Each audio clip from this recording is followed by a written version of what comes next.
आज मैं आपके लिए लेकर आई हूँ लेफ्ट ओवर डो से दो यूनिक स्टार्टर की रेसिपी। अक्सर जब सुबह या शाम के खाने के बाद आटा बच जाता है तो हमें समझ में नहीं आता इससे हम क्या बनाएं। तो आज मैं आपके लिए लेकर आई हूँ बहुत ही यूनिक रेसिपी जो कि किसी रेस्टोरेंट के स्टार्टर से कम नहीं है। तो चलिए इसे बनाना शुरू करते हैं। हेलो एवरीवन, मैं हूँ पूनम और आप सभी का स्वागत है आपके अपने चैनल द परफेक्ट टेबल में। सबसे पहले हम गैस के ऊपर एक पैन गरम रखकर इसके अंदर डाल देंगे 1 टेबलस्पून ऑयल। ऑयल जैसे ही गर्म होता है हम इसमें डालेंगे कुछ सब्जियां। तो यहाँ पर मैंने एक मीडियम साइज के प्याज को बारीक काट कर लिया है। प्याज को हम पहले डालकर ऑयल के साथ सौते करेंगे। प्याज को हमें ज़्यादा गोल्डन ब्राउन होने तक सौते नहीं करना है, बस 30 सेकंड तक हम इसे टर्न सौते करेंगे। इसके बाद हम इसमें डाल देंगे कैरेट। तो यहाँ पर मैंने एक मीडियम साइज के कैरेट को बारीक काट कर लिया है। साथ ही में एक मीडियम साइज की कैप्सिकम को मैंने बारीक काट कर लिया है। अब हम पत्ता गोभी को साइड में रख देंगे और पहले कैरेट और कैप्सिकम को ऑनियन के साथ में अच्छे से सौते करेंगे। कैरेट और कैप्सिकम डालने के बाद हम हाई फ्लेम के ऊपर 2 मिनट तक इसे कंटिन्यू स्टर करेंगे ताकि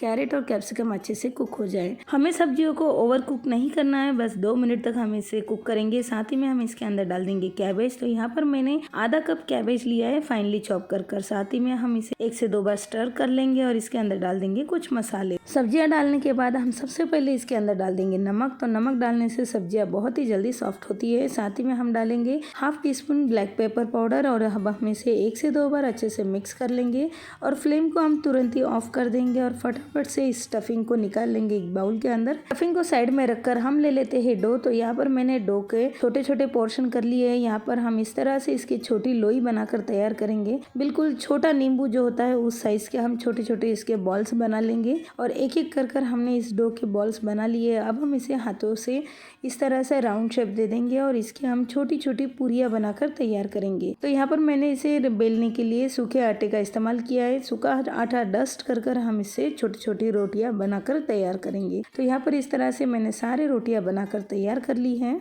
अब हम एक एक कर सारी रोटियों के ऊपर इस तरह से स्टफिंग को रखते जाएंगे। याद रखिए स्टफिंग अच्छी तरह से ठंडी होने के बाद ही हमें इसे इस तरह से पूरियों के ऊपर स्टफिंग को रखना है। तो यहाँ पर हमने सारे पूरियों के ऊपर स्टफिंग रख दी है। एक आपको मैं हाथ में लेकर बताती हूँ इससे हमें किस तरह से शेप देना है। तो यहाँ पर हम आपस में इस तरह से इसे चिपका देंगे बिल्कुल गुजिया की तरह और ऊपर का जो पोर्शन है उसे हम इस तरह से हाफ हाफ में कर ऊपर से इस तरह से अंगूठे से प्रेस कर चिपकाएंगे और इसे हम मोमो की तरह शेप दे देंगे। आप चाहो तो आपके मनपसंद कोई और भी शेप इससे दे सकते हो। तो इस तरह से हमारा एक मोमो बनकर तैयार है। तो हमने आज यहाँ पर गेहूं के आटे से मोमोज बनाए हैं। लेफ्ट ओवर आटे से हम मोमो बनाकर तैयार करेंगे। तो यहाँ पर मैं इसे एक बार आपको फिर से बता देती हूँ। यहाँ देखिए इस तरह से तीनों पोर्शंस को आपस में चिपका कर इस तरह से आपको इसे शेप देना है। याद रखिए जब भी आप गेहूं के आटे से मोमोज बनाते हो तो आपको इसकी रोटियां थोड़ी मोटी बेलनी होती है। मैदे के आटे की मोमोज की रोटियां थोड़ी पतली होती है। तो यहाँ पर मैं आपको दूसरा वाला शेप बताती हूँ। इस तरह से दोनों फिंगर से हम आटे को पिंच करते हुए इस तरह से मोदक की तरह बना लेंगे राउंड राउंड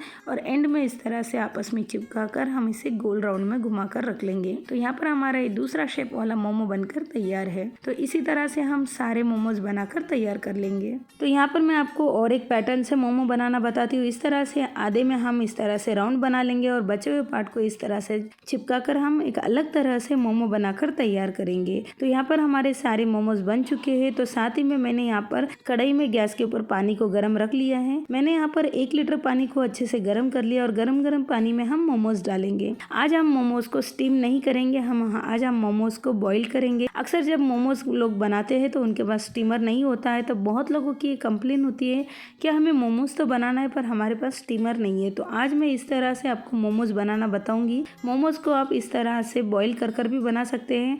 जो स्टीम वाले मोमोज का टेस्ट होता है सेम वही टेस्ट इसके अंदर आता है। अलट पलट करते हुए हम इसे अच्छे से 5 से 6 मिनट तक कुक कर लेंगे ताकि ये बिल्कुल भी कच्चे ना रहे। इसका हल्का सा कलर चेंज हो जाएगा, ये ट्रांसपेरेंट हो जाएंगे तो आप समझ जाइए कि ये बहुत ही अच्छे से कुक हो चुके हैं।